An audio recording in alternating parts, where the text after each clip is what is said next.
All right, welcome back, revelers. I hope you guys enjoyed that last interview. Unfortunately, we had a little misunderstanding about the time zone for my interview with Peter Sonsky. He was on the East Coast time zone, and I was scheduling for Central. But we just ran a little bit long with Jeff Miller, the congressional candidate, and now we do have another congressional candidate that we're going to be talking to.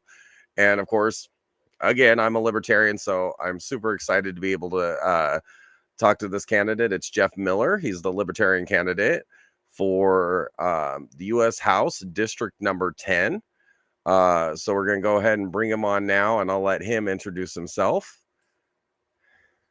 All right, and Jeff, can you hear me?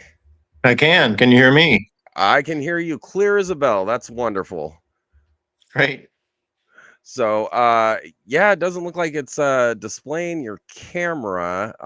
You should have next to your down at the bottom of your screen. Are you using a phone or are you using a computer to call in? No, it's a laptop. Okay, so Yeah, you on the should bottom it actually have a says the camera's on, but it's I don't know where. I guess I can look in the settings and see if there's something in there.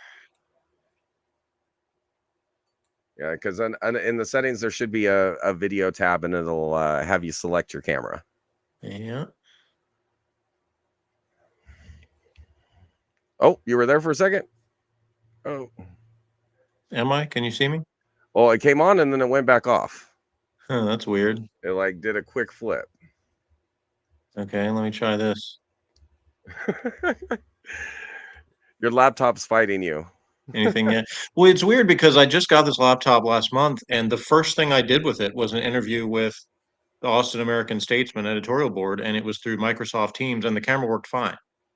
And That is then so strange. the next thing I tried to do it on Zoom, and the camera also didn't work on there. So it may be somewhere in the computer settings, but I don't know what it is. But anyway, I don't want to Well, waste your time trying to do this while we're talking, but yeah, it depends on how no. important it is for me to be on camera, I guess. Yeah, it's no problem. I mean, it'd be great if the people can see who I'm interviewing, but it's fine. I got you up here. They can see that it's Jeff Miller, and then I have this little doodad here prepared for you. Oh, where is it? Okay. So, anyway, so to get started, since libertarians are kind of off the beaten path, I like to have them describe what a libertarian is to you. Oh gosh, start with the tough question. I It's would the most say on a it's the most basic to me though, because yeah. like we've got to break. Our system was never set to be a two-party system, and the two main parties have done everything they can to make sure that it stays a two-party system. Um, but a lot of people just don't have any awareness. Like even one of the guys that does the podcast with me, like he cannot stop conflating liberal with libertarian. He doesn't get liberty out of it, he gets liberal. So Well, like and it's liberal is gonna another word that gets, used to mean a bunch of different things, because yeah, it's been distorted from its original meaning also. yeah, because Because Democrats aren't really liberal anymore. right, And I like to sometimes call myself a true liberal in the sense that I'm actually for free speech and free enterprise and freedom of movement and freedom across the board, which I guess is a good answer to your other question. I can paraphrase our vice presidential nominee, Mike Termott, who basically said that the libertarians are the philosophical descendants of the founding fathers. So the whole revolution was fought over not having somebody from a long way away dictating how people in a local community live their lives. And we fought the revolution and we won. And so everybody gets to have their own life, right? Well, then slowly over time, we started building up our own version of the same tyranny we were originally fighting against. And we've gotten closer and closer to what we were against when the revolution was fought. So I think the libertarians are the ones that are kind of there to say, hey, wait a minute, we're going in the wrong direction. You have two parties that are both different flavors of big government. So we're the only party that's actually saying we want less government for real. Like the Republicans used to say that. Now they've pretty much even given up saying that themselves, because everybody knows that's not what they stand for anymore. So Yeah, I mean, they just both well, you just got two different people interest. two different people trying to tell you their way of controlling your life, which is like Yeah. complete contradiction of what the whole entire system was supposed to And be. as far as, congressmen, they used to go back to their district and at least say, well, here's my list of things that I accomplished. Even if that list was just, naming an airport after somebody or something like that, they at least had something that they were saying, this is what I did. Now they don't even bother to do that. They go back to the district and say, well, the other party is scary. Here's all the reasons that they're terrible. You have to reelect me. Otherwise, somebody from that party gets in and everything goes to hell. That's basically their message. So it's all Exactly. about making you afraid of the other party, not actually saying, I've been doing a good job representing you. Yeah, exactly. And that was actually kind of a point that I made when I was talking with Jeff Miller, who's a congressional candidate for District 6, taking on Dan Crenshaw. And that was like kind of something that like I really appreciated with him. He's running as a Democrat, but he was really open to having conversations. So that was like wonderful. So Mm-hmm. and that's like I was talking with him, that's what's missing from politics now, is that discourse. We're like A versus B, and there's no discourse, and we've got everybody locked into these two parties, but there's other options out there. I was trying to interview the Solidarity candidate for president as well, and I tried to interview one of the independent candidates also. And like and that's the whole reason why, because we do have more than two options, and until we can break people's idea that there's only two options, we're not going to improve anything, because now they're just like in a race to like outspend and out control the other. Mm-hmm. So, anyways, as far as election, we are hoping that you get into a congressional district here. So, um, we're gonna have to go over like the stuff that Americans are feeling stressed about right now and what they feel is important. And then I'm gonna start with the economy because it's the biggest thing, and then I'm actually gonna touch some topics that I didn't really talk about with some of the other people, just because I haven't covered them, and I'd like to have an independent or a libertarian viewpoint on them as well. Sure. So the first one is obviously the economy, and before I ask you the question on it, I like to preface my scenario, because I think nobody really understands how bad our economy is right now because of the inflation. So the first thing they do is they pick and choose what they're going to count in the count, so they get a lower number. So even though they say the official number is like 4% or 6%, like the inflation is actually like 20%, 30%, like that. So I do a simple math exercise. If you sell $100 million worth of cars for $20,000 each, it's 5,000 cars. Okay. So now if you have inflation and those cars are now 24,000, that's only 4,100 cars. So you're now building, selling, shipping, financing 900 less cars, and a lot of people lose their jobs.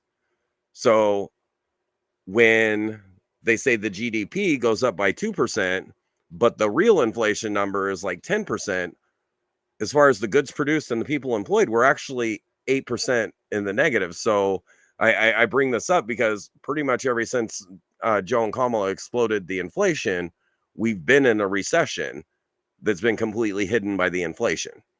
So I preface that because I hope that's in your calculations. But our economy is completely out of control.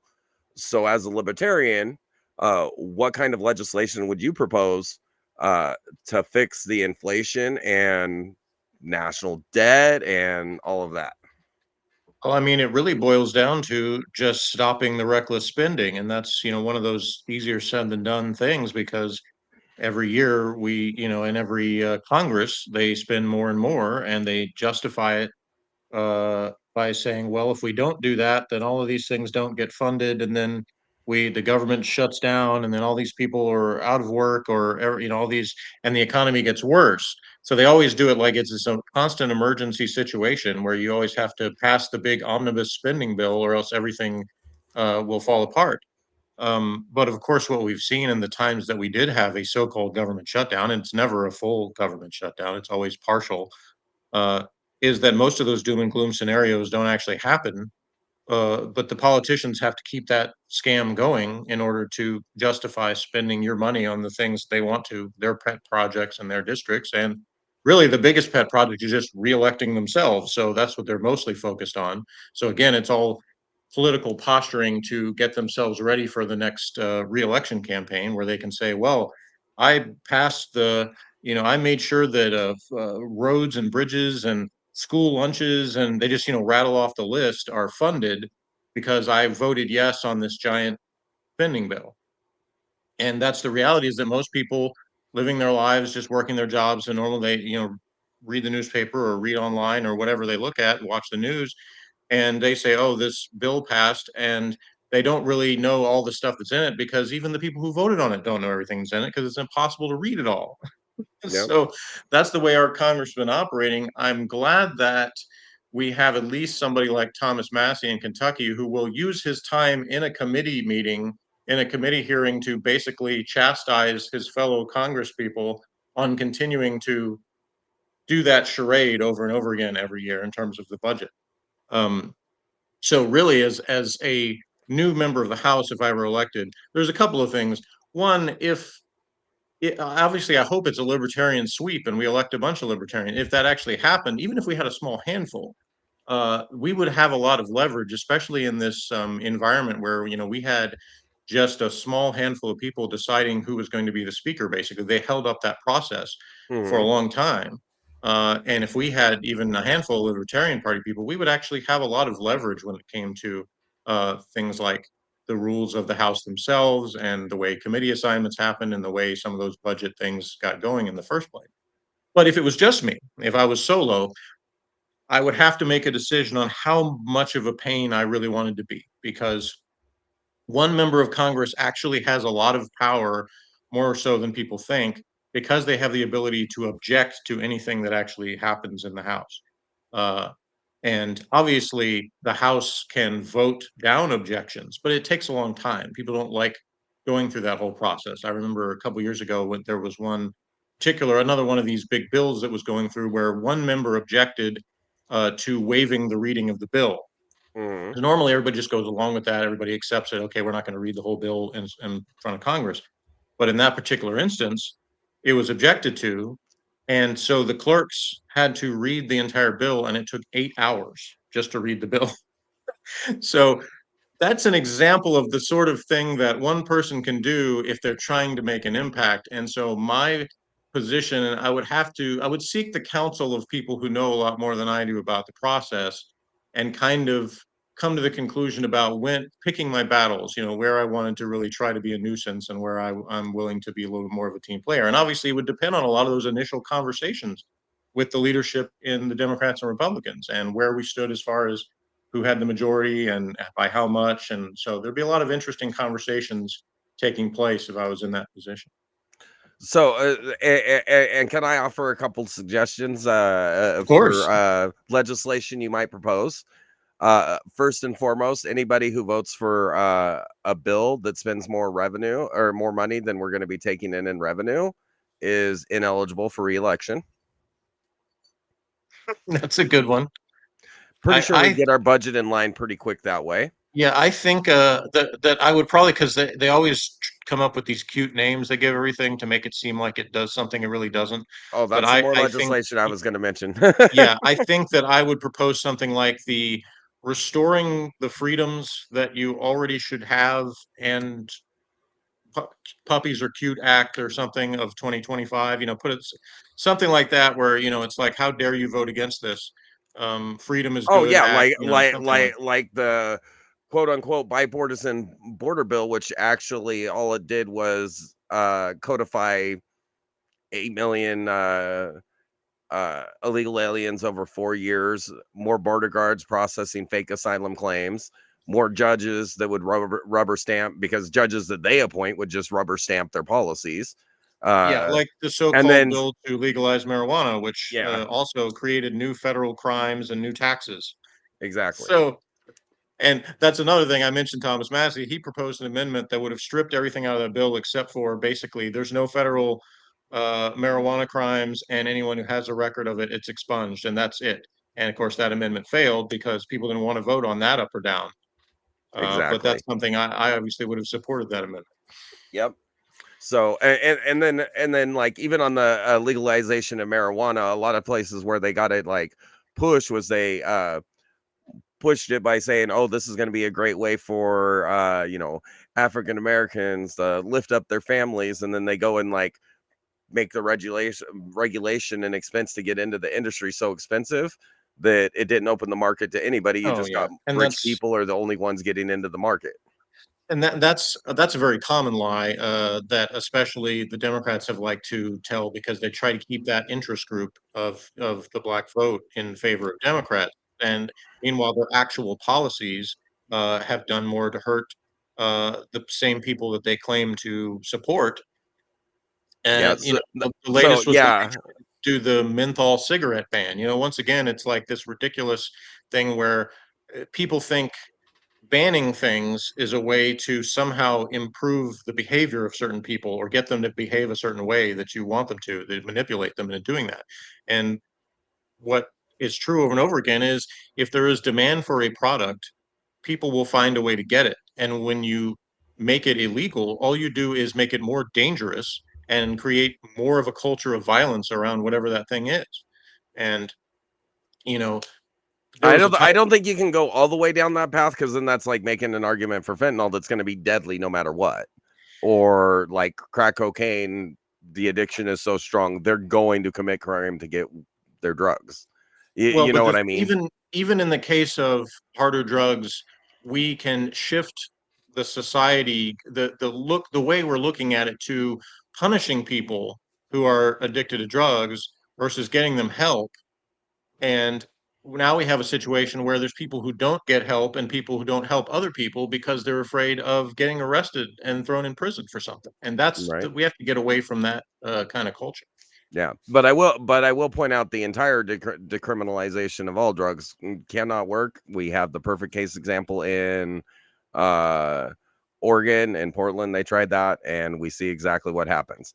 But I think it's because we don't, what we're really lacking is civic responsibility and personal responsibility in the country. Like, as Yeah, a whole, as a society, we've lost it.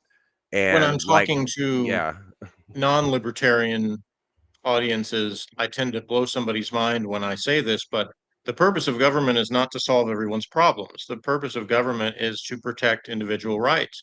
And that's part of the problem is we have such this attitude in society of, oh, there's a thing that somebody is doing I don't like, then let's sick the government on, let's sick the cops on, let's, I need to ban the thing because this is a bad thing. There's so many ways to work together as a community to solve problems, and it happens all the time, every day.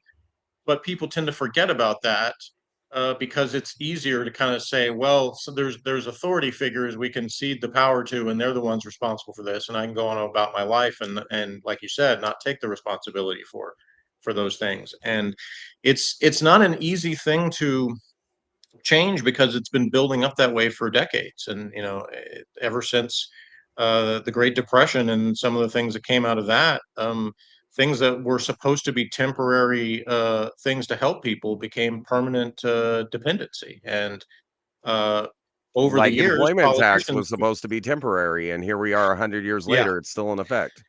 politicians figured out that it was a lot easier to push things off on the next people and to say, well, we tried and they stopped us from doing da da da da da, and that kind of stuff, instead of actually working hard to change things. When the people that really tried to say, well, there's sacrifice involved, when you do spending cuts and things like that, those people would lose elections. And so the campaign consultants say, well, you don't want to do that.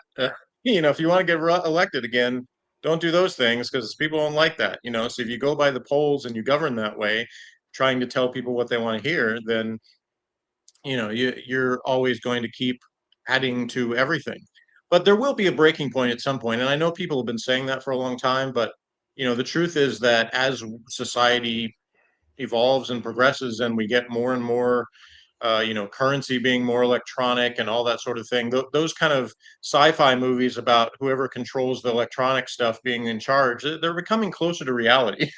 Yeah, You have especially with the terrifying prospect of central bank digital currencies. yeah, and so a lot of those concepts that people came up with are not too far off from the direction that we're heading. And for people that had that attitude of, well, I'll just let the people who know better than me take care of things, the more that people have that attitude and don't really look into what's going on, then the easier it is for that to be accomplished. So I don't know, if that economic breaking point will happen in my lifetime, but if it is, we certainly had moments of getting close when you think about the inflation that you talked about earlier and just how much prices went up in such a short time.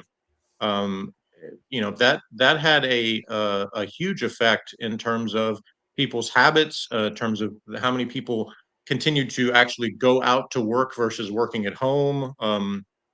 People buying products at their local mom and pop shop versus buying on Amazon. There was a lot of things. There was a big wealth transfer again from small businesses to big businesses, which is always what ends up happening when the government gets involved. Is you have these things where the local people are the ones that suffer. Chase Oliver, our presidential candidate, likes to tell the story of the friend he has that worked in her own flower shop, but when COVID restrictions happened, they said she had to close down, and she ended up going out of business. But they didn't tell Home Depot they had to close down, and now she works in the flower shop of Home Depot. So that's the way things happen when you have that type of interference. Is that the big corporations and those that are basically protected by the government, they're going to survive. Meanwhile, the small businesses are the ones that suffer. Right. Well, and then when you're like talking about you mentioned the inflation rate, and I called out how it's fake. I also want to throw in there that the unemployment rate is fake too, Yeah. because all it counts is people that are receiving unemployment or filing for unemployment. But if you've been unemployed for over a year, you don't qualify for that. So what you really have to look at is the labor force participation rate, which is like going all the way back to 1991. We're a full 10 points behind where we were in 1991. Uh, it's at 51% now. And like we were actually headed in the right direction. Going in 2020, it was down to 49% that weren't participating in the market. Now it's going back up to 51%. But it was higher earlier when you had like two parent families and not everybody that could have a job did have a job. But now we've made it to where like two people have to have a job, but we don't have the people employed. So we're just kind of pretending that those people that either haven't been in the job market yet, so they don't qualify for unemployment, or people that have been unemployed for so long that they don't qualify for unemployment, they're completely unaccounted for. Yeah, it doesn't count the people who just don't want to get a job, who who mooch off other people, and uh, it all. Then we have, of course, the people that have multiple jobs that are part time because we had something like Obamacare that said, well, the businesses have to offer health insurance to somebody working over 30 hours a week. Well, a lot of places just cut people down to under 30 hours, so then they got to get a second job working less than 30 hours a week. So it doesn't, take those things into account either. Right. So the other suggestions that I would be saying by law is no law may have more than one item in it, and no law may be longer than a page. And the reason for that is simple. Any bill that a normal person can't understand violates the Equal Protection Clause. Yeah, I think there was a similar proposal that was again, it may have been Thomas Massey that actually proposed it, but I forgot exactly what he called it. But it was something very simple, like Read the Bills Act or something. And I think part of what that covered was that very thing. Like, and there's another name I'm going blank on that has I've seen proposed. It's basically the along the lines of what you said, where it's like the bill can only have one purpose. You can't start stacking things onto the bill. But Yeah, I look. if I were in Congress, my goal would be to clean up the federal laws, Yeah, because we expect people to follow the law, um, but the only people that are able to really follow the law, and they still run afoul of the law, and that's people with accountants and lawyers. right. And not everybody can afford that. We know people can't afford it, so it's a violation of the Equal Protections Clause. Um, Now I've got another violation of the Equal Protections Clause. As we move into the next topic, it's just a good transition point, and that would be gun control and gun violence. Um, to me, the NFA is a violation not only of the Second Amendment but also of the Equal Protections Clause. It's been said that because people can still buy fully automatic machine guns, they just have to register with the ATF and pay the tax stamp. But then because they block manufacturing, it's now priced out of everybody who's not rich because most people can't afford. I would show you my wonderful like piece that always sits beside me. But YouTube just changed the laws that on a live stream you can't do that. You can do it in a recorded video, but not a live stream. Um, so like I have a HMR, which is kind of an AR style rifle. Um, but I can't get that fully machine gun. If I want a full machine gun, I'm gonna have to pay 40,000. But the manufacturer could easily make this a fully automatic machine gun and still be a less than $1,000 gun. But we've now made it so the law doesn't protect the people um, that carry it. The one other thing that I do want to do before we start talking about the gun control is read the actual verbiage of the Second Amendment, because I think it's different than all the other bills of rights, all the other amendments, all the other places that it spells out rights in the Constitution. And it's and I'm gonna afterwards I'm gonna insert a couple points of context. A well-regulated militia being necessary to the security of a free state, the right of the people to keep and bear arms shall not be infringed. The 2 points that I like to make on this are well-regulated militia. All that meant was everybody should have guns, so if they need to fight, they can call them up, because we did not have a standing army at the time. And the fact that we have a standing army now does not change the fact that every person should be able to fight, because if a country of 1 billion people like China decide to invade us, we're going to need every man, woman, and child, or well, not child, but every man and woman that can carry a gun to be on the battlefield. And we're not going to have the guns as the government. The government's not going to have the guns to provide that. So we do need our civilian population to be well regulated.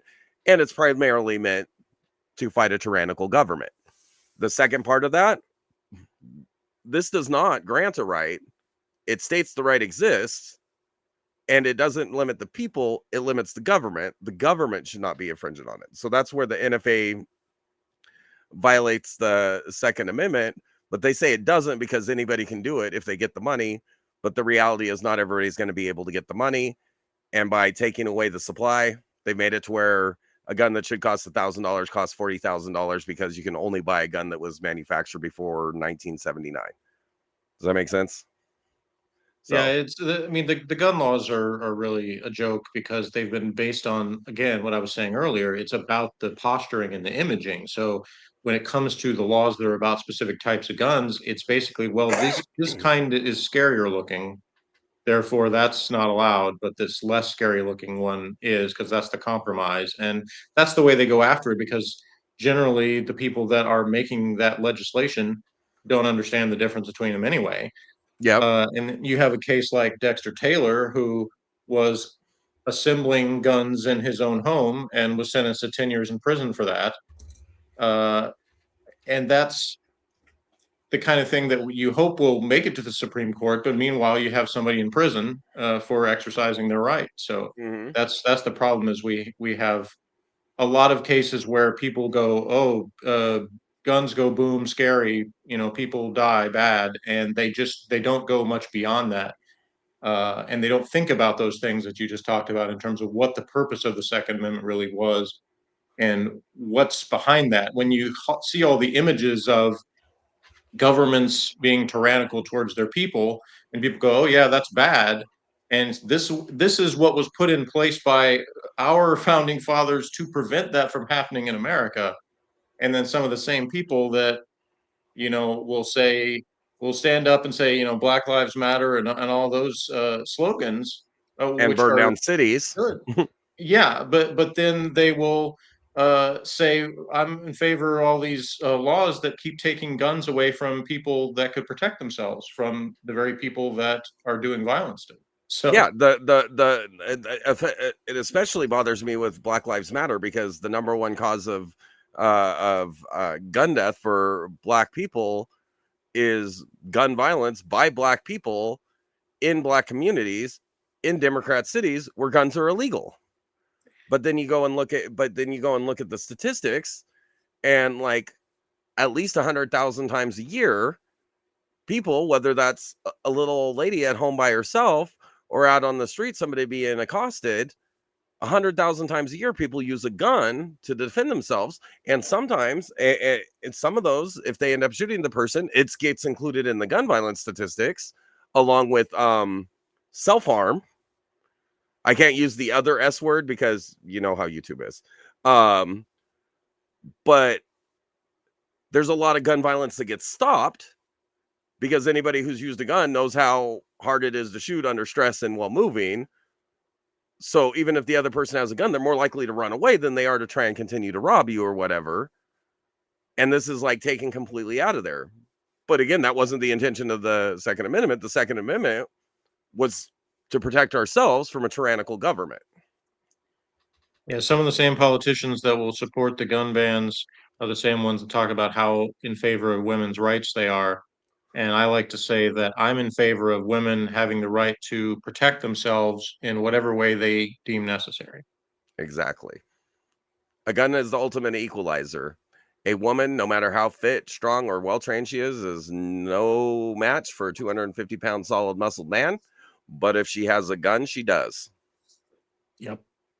So, but as far as the gun violence, to me, I think the bigger issue is societal problems, and I actually have one specific thing that I mean, President Reagan's kind of my hero, but I think he's responsible in a lot of ways for the current shape of our society because the no fault divorce create a ton of single parent families, and 70% of the criminals come from a single parent family.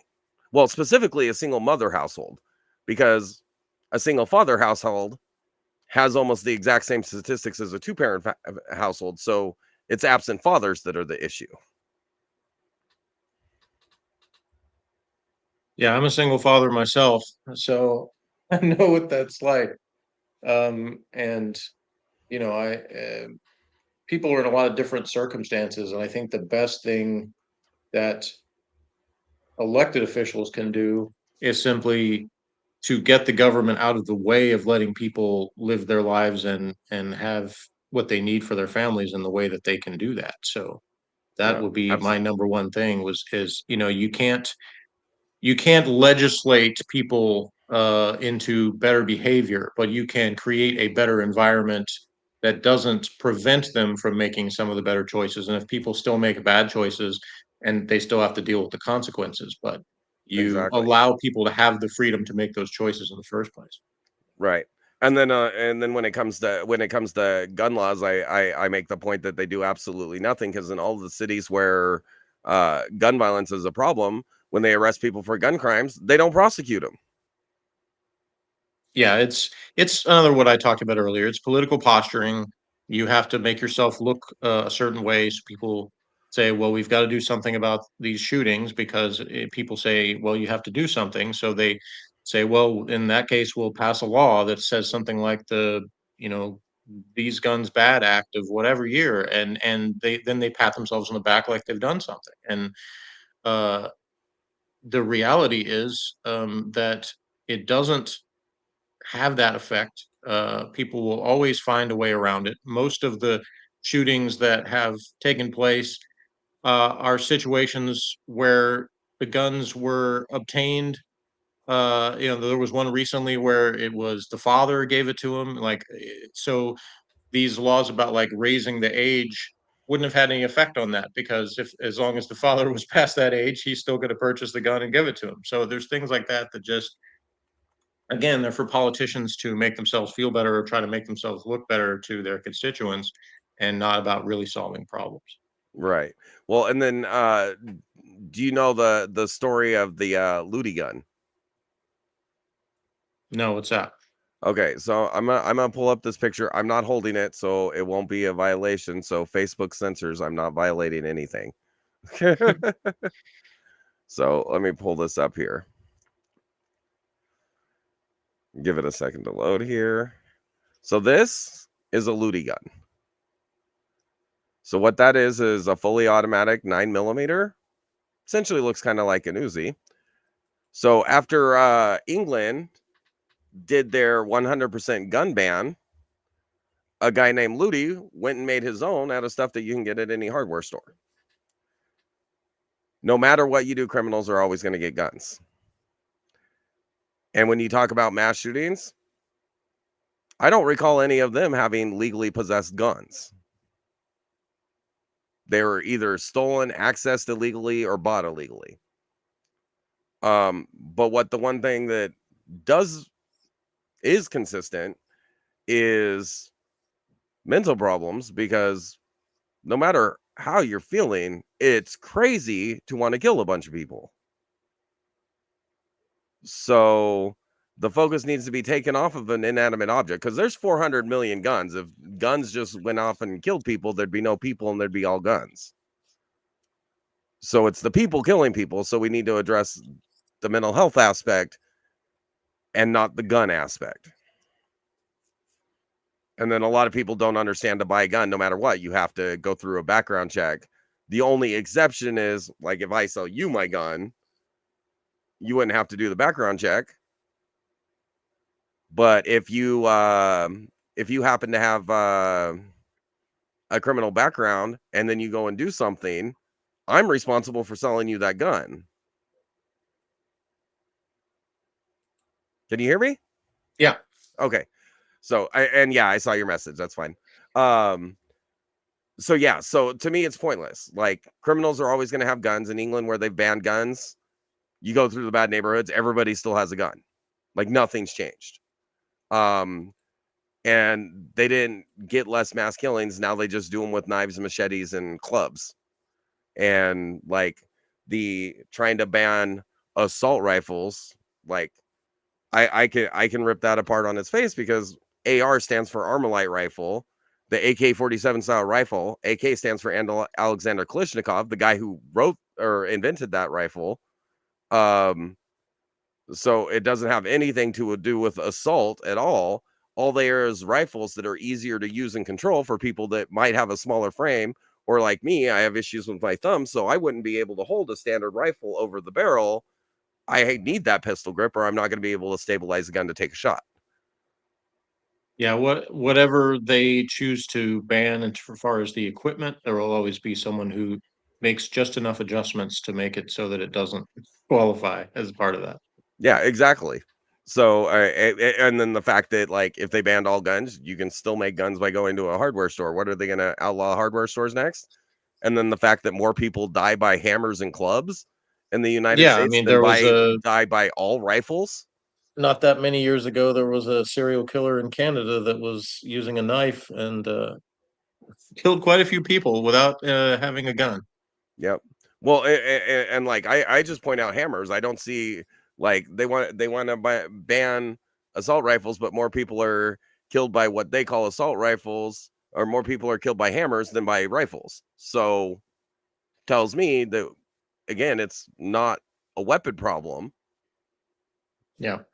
it's an illness problem.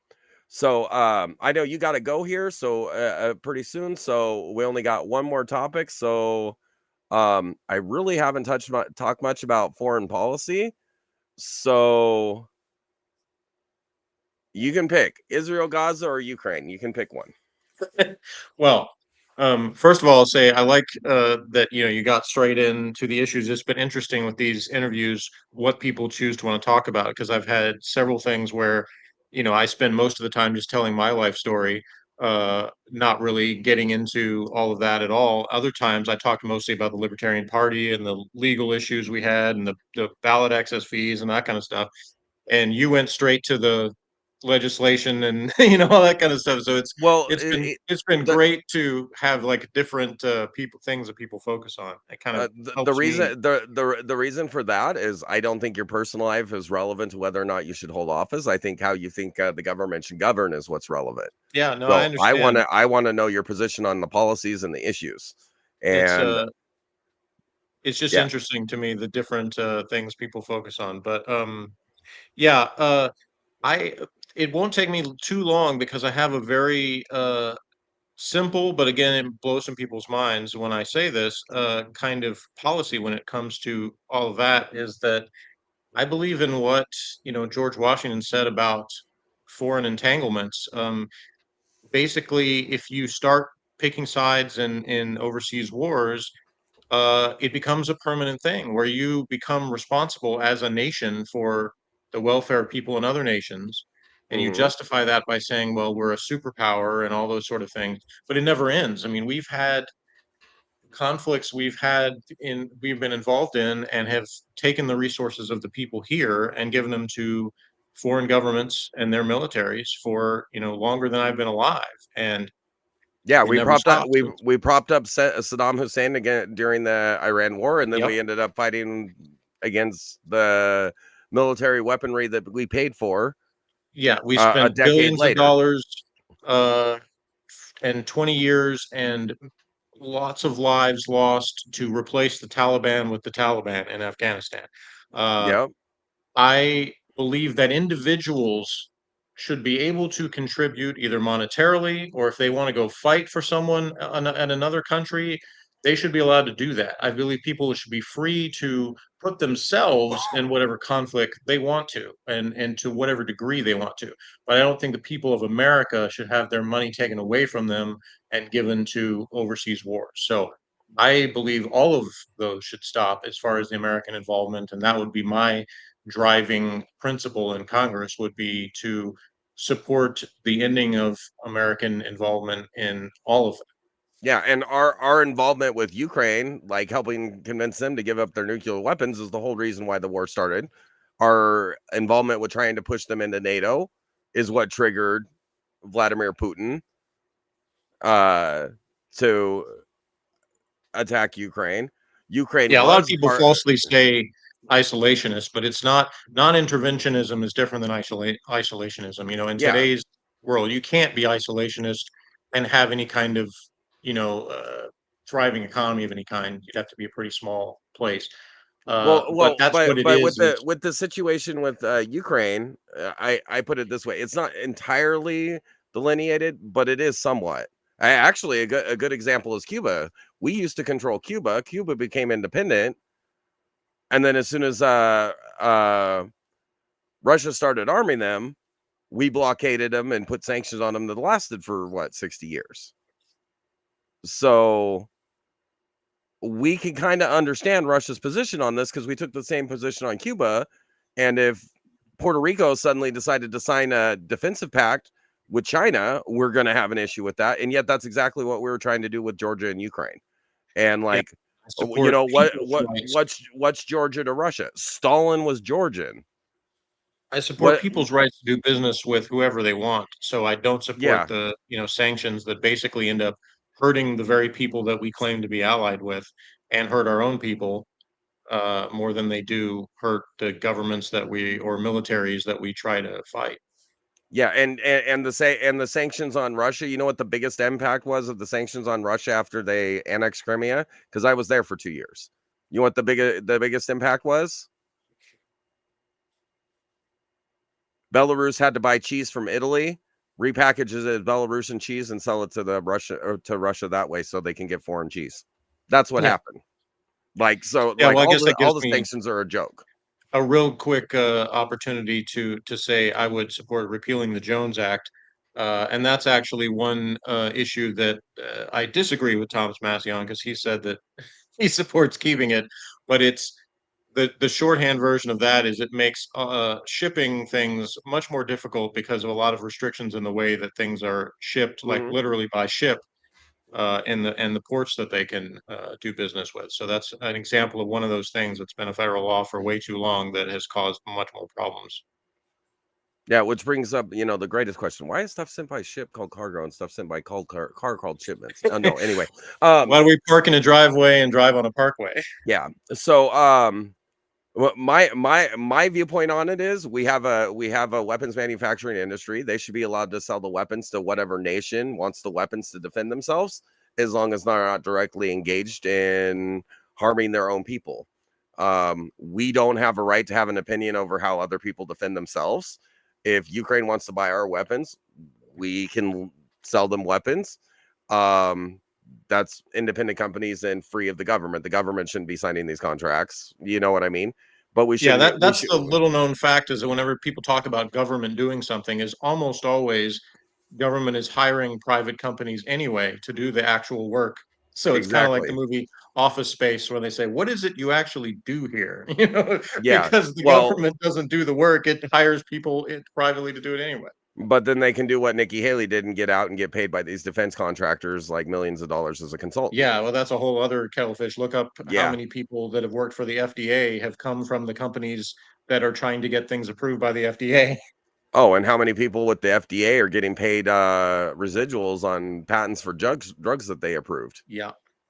So yeah, it's all a mess. My viewpoint for both. So like Ukraine, the minute Putin started running his mouth, Obama should have just said, "Look, if you're interested in the historical perspective, we'll listen to your viewpoint right after you agree to give the entirety of Eastern Russia back to Mongolia, and you agree to give Western Europe, Western Russia, back to Ukraine, because that was all the Kiev and Rus, because there was no such thing as Russian people. So if you're not going to do that, then stop your stuff about uh, uh, the historical perspective, and let's sit down and have a real conversation about what your concerns are, because the historical perspective doesn't work." Well, they haven't even attempted to take back Alaska, so Well, they at least sold that. yeah. So but the reality is, until they went in and conquered it again, like there was 1,000 years that Russia did not control Ukraine, because it was part of the Polish Empire, it was part of the Austro-Hungarian Empire, it was part of, all these different empires, and it wasn't part of the Russian Empire. So like there's a whole lot of history that he just kind of leaves out there. But if he had just done that, okay, your arguments are ridiculous about the historical perspective, but let's sit down and talk about what your real issue is. And what his real issue was: NATO, which was formed to fight Russia in the event that they needed to, moving closer to Russia's borders. We're not going to be okay with that either. And it was a reasonable concern. And Putin was always clear from the bottom line: this is a red line. You don't go here. And he did. Now, their arguments to taking Crimea because it was all Russian speaking. Well, then you got to throw in the fact that the only reason it's Russian speaking is because they forcibly moved all the Crimean Tartars from Crimea to Izhevsk and used them as slave labor in the Kalishnikov factory in Izhevsk in Udmurtia. And then the more irony there, if you talk to anybody in Udmurtia and ask them if they're Russian, they tell you no, they're not Russian, they're Udmurtian. So, like, it's really complicated, and people don't understand how complicated it is all over the world. So, if we're going to have a policy that we sell the government so they can defend their country, okay, we sell the government so they can defend their country. We don't get involved in that. Israel, if anything they want to buy, they should be able to buy. If we give them governmental loans, okay, great. We analyze the risk and we give them the loans. But we shouldn't be giving away free money to other countries when we can't fix our problems in our own country and we have a $35 trillion debt. That's my viewpoint on both Israel and Ukraine, and I think it makes it pretty clear my Yeah. level of support. And it And brings like, us full circle. Well, first of all, I'd say I was just talking to my son the other day about Kurdistan, which, they have their own map where they don't accept the borders of any of the countries around them. So it goes to what you were saying. But I am glad that we have our constitution because I think it has helped to hold together the US for much longer than a lot of people predicted that we would. And it's one of those things that a lot of places in the world don't have, and they don't have that sort of foundation that really solidifies these are the rights we have, and the Supreme Court says that, rules on congressional legislation, and people actually go by it. Not that they don't keep trying to fight the things that they believe in, but they don't take up arms and attack the Capitol and things like that. So there's a lot of things I think that are good about America, even as much as I may complain that we've gone the wrong direction when it comes to more and more power being given to centralized for the federal government. So that's why I think that it's worth it. I think America is still savable, and I think we just need to get things moving in the right direction and stop continuing to justify giving more and more power to smaller and smaller numbers of people. Yeah, and then so and I think I just want to point out, being that you're a libertarian, if you go back in history and look at, like, going back to 1824, you had Andrew Jackson, John Quincy Adams, and then you also had William Crawford and Henry Clay, and then you had um yeah, Andrew Jackson was a Democratic Republican, and so was John Quincy Adams. Uh, but then you had two other candidates that were also Democratic Republicans. So then you get to 1832, and you've got the Democratic candidate, you got the Republican candidate, and you got John Floyd, the nullifier candidate, and William Wirt, the anti-Masonic. Then you go up to 36, and then you've got the Democrats and you've got the Whigs. Uh, and then you go even further, and then you go back to Democrat, Republican, and then you got the American Party, you got the Constitution Party, you got the Southern Party. You keep going, you got straight out Democratic Party, you got the Greenback Party, the Prohibition Party, the National Equal Rights Party, the Union Labor Party. Like, all of these elections were elections between 5, 6, 7 parties. Okay, we were never intended to be a two-party state. And Yeah. I think the failure to break through, and both sides colluded to make it harder for independent parties because they got scared so bad by H. Ross Perot.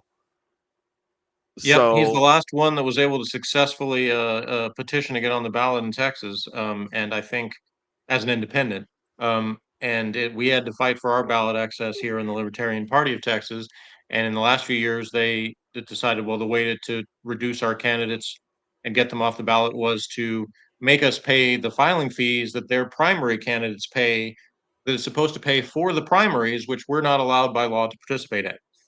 So that's why I'm in the position I am now, because I started out running for state representative, and then I was declared ineligible by the Secretary of State, and so was our congressional District 10 candidate. So I ran as his replacement and paid the $3,125 fee in order to just be on the ballot. And again, yep. that is required of people when they file to be on the primary election ballot. So basically, they have to make up their mind. Is it a primary fee or is it a general election fee? Because it can't be both. And they're operating basically like, for other parties besides the Democrats and Republicans, it's a general election fee. But for those parties, it's a primary fee. And it doesn't make any sense. Yep. So I'm with you 100%. Um, but the biggest thing to me is, if we continue to keep it divided, like, straight down the middle, Democrat, Republican, the differences now between Democrat and Republican are far different, are far greater than the differences between the Democrats and Republicans when the Democrats decided to secede and start a civil war. Yeah. So if we don't break the monopoly of the two-party system and get other ideas, well, clearly we're never going to get our budgets under control, and we're never going to get any of our freedoms back, because for all their talk, I haven't seen a single candidate for a single office anywhere get into office and then start fighting to get our rights back. Yeah. It's sad that it's become so polarized, where the politicians and their cohorts in the media have portrayed it that way, where you have even people that won't talk to family members because they're on the wrong team, and that's sad. There's used to be, like, you could argue about politics, but then you came together and said, okay, we'll talk about that another day, let's live our lives. And now you have so many people that think that every thing in their life has to be governed by that. And oh, if you support this politician or this party, well, then I can't talk to you. You're one of them, and that's a unhealthy uh, something to exist in society. So I think that it's sad that it's become too much that way. Like, when I got something broken on my car, I want the mechanic to fix it. I don't care if he's a Democrat or Republican or independent. That doesn't matter to me. I just wanted to fix my car. And that ought to be the attitude when it comes to just about everything. Yeah, and Is then we can argue about philosophy, but meanwhile there's practical things that need to be solved. yeah, and then you end up with like nasty rhetoric. It's particularly funny to me, like uh, calling Democrats communists, which some of them are socialist, some of them are Marxist. But like, if you actually look at the political scale, you start at the center, you go left, you get Democrats, then you get communist, socialist, Marxist, and then Nazis, because they were like the most extreme of the Marxist ideologies, because they started out socialists and then they went even further. The only difference between Nazism and communism was Nazism had private enterprise, but you did what the government told you, whereas communism, the government owned everything and you took what the government gave you. But you go the other way and they try and say it goes Republicans and then far right goes Nazi. No, you go to the right, you get Republican, and then you start getting a circulation of what I'm allowed to do, because you go further right than Republican and you get libertarian. If you go further right than that, what do you get? You get anarchist. You don't get more control of government, you get less. Well, So I think the left right spectrum is basically, to me, it's almost useless because it's used by whoever to mean whatever they want it to mean in whatever context.